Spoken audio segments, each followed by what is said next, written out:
20 pendatang asing tanpa izin parti ditahan dalam operasi bersepadu daerah sempurna 10 dan 11 Mac lalu. Ia turut melibatkan rampasan dan hasil penguatkuasaan dianggarkan berjumlah hampir RM500,000. Kesemua individu yang ditahan diserahkan kepada Jabatan Imigresen untuk tindakan lanjut mengikut Akta Imigresen 1959-63 kerana gagal mengemukakan dokumen perjalanan sah serta tinggal melebihi tempoh dibenarkan. Operasi diselaras oleh Eskom susulan aduan orang awam mengenai warga asing yang dipercayai mengendalikan aktiviti operator dan perniagaan pelancongan tanpa lesen. Komander Eskom Dato' Victor Sanjos dalam satu kenyataan menjelaskan 41 resort dan premis diperiksa sepanjang operasi. Selain penahanan parti, pelbagai kesalahan dikesan termasuk kegagalan majikan mematuhi akta kerja, perniagaan tanpa lesen, keselamatan kebakaran, pengendalian data peribadi serta rampasan minuman keras dan daging haiwan dilindungi. Seramai 231 pegawai dan anggota polis, tentera, maritim dan pelbagai agensi persekutuan serta negeri terlibat menjayakan operasi ini. Dato' Victor menegaskan kejayaan operasi mencerminkan komitmen berterusan kerajaan memperkukuh penguatkuasaan undang-undang, memastikan keselamatan dan ketenteraman awam di Zon Selamat Sabah Timur sentiasa terpelihara melalui operasi Sangga Eskom. Majlis Ugama Islam Sabah Muiz merekodkan hampir RM134 juta kutipan zakat sepanjang tahun 2025. Daripada jumlah itu, lebih RM40 juta diperuntukkan bagi dana pendidikan. Exco Agama Sabah Datuk Dr. Muhammad Arifin Muhammad Arif menjelaskan dana pendidikan itu termasuk bantuan derma siswa bagi membantu pelajar melanjutkan pengajian di dalam dan luar negara, khususnya dalam bidang keagamaan. Kita menyumbang banyak kepada pendidikan, bidang pendidikan kepada asnaf, fakir miskin, dan juga pendidikan ini kita berikan tumpuan khusus. Sebab itu setiap tahun lebih 40 juta kita berikan untuk dana memperkasa pendidikan, untuk derma siswa, membantu anak-anak kita. Datuk Arifin yang juga Menteri Kerajaan Tempatan dan Perumahan Sabah ditemui media selepas kunjungan hormat kepada Yang di-Pertuan Negeri Tun Musa Aman di Istana Seri Kinabalu. Kunjungan ini turut menyaksikan penyerahan zakat perniagaan oleh Selkom Timur Sabah Sendirian Berhad dan kumpulan SEDCO kepada Yang di-Pertua Muiz, Datuk Seri Panglima Yahya Hussein. We hope to be able to both be generous and contribute more. So we want to also be able to increase this contribution next year. So we hope to target to increase, even if we can increase significantly, maybe not double. If we can double, even better. Dalam pada itu, umat Islam di negeri ini diingatkan agar menunaikan zakat melalui Majlis Ugama Islam Sabah Muiz. Ia penting bagi memastikan bantuan dapat diagihkan secara lebih tersusun dan berkesan kepada golongan memerlukan.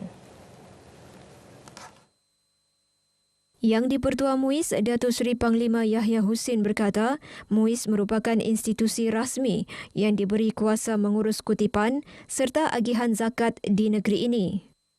Di kalangan orang-orang kita ada yang berpendapat bahawa membayar zakat itu boleh kepada sesiapa saja. Ada begini, ikut sistem lama kan, orang-orang kita dulu pergi Pak Haji itu bayar, pergi institusi apa, anak yatim ke apa, bagi zakat apa semua. Tapi yang sebenarnya ikut undang-undang, kita mesti memberi zakat kepada Muiz.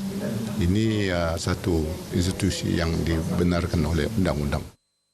Beliau berkata demikian ketika ditemui media selepas mengadakan kunjungan hormat kepada Yang di-Pertua Negeri Sabah Tun Musa Aman di Istana Seri Kinabalu. Datuk Yahya turut menegaskan pembayaran zakat tidak boleh dipaksa. Sebaliknya, perlu lahir daripada kefahaman dan tanggungjawab umat Islam sendiri. Sehubungan itu, pelbagai usaha akan terus dipergiat bagi meningkatkan kesedaran masyarakat Islam tentang tanggungjawab membayar zakat. Persiapan akhir sambutan Hari Jadi Rasmi Yang di-Pertua Negeri Sabah ke-75 kini mencapai 90%.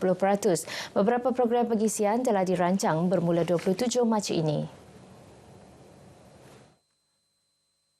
Antara pengisian Majlis Kesyukuran di Masjid Negeri Sabah, istiadat perbarisan di Padang Merdeka Kota Kinabalu serta istiadat penganugerahan pingat-pingat kebesaran dan jamuan negeri. Alhamdulillah persiapan berjalan dengan lancar walaupun kita berada di bulan Ramadan yang penuh kemuliaan ini, namun ia menjadi kekuatan kepada kita semua. Kerana kita percaya bahawa usaha yang kita buat ini adalah satu ibadah khususnya dalam menyatupadukan rakyat yang berbilang kaum.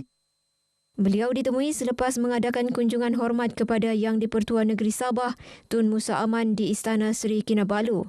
Terdahulu, Tun Musa menerima kunjungan perpisahan Konsul Jeneral Jepun bagi Sabah, Sarawak dan Wilayah Persekutuan Labuan, Yamashita Yoshito, yang menamatkan lebih 2 tahun perkhidmatannya di Sabah.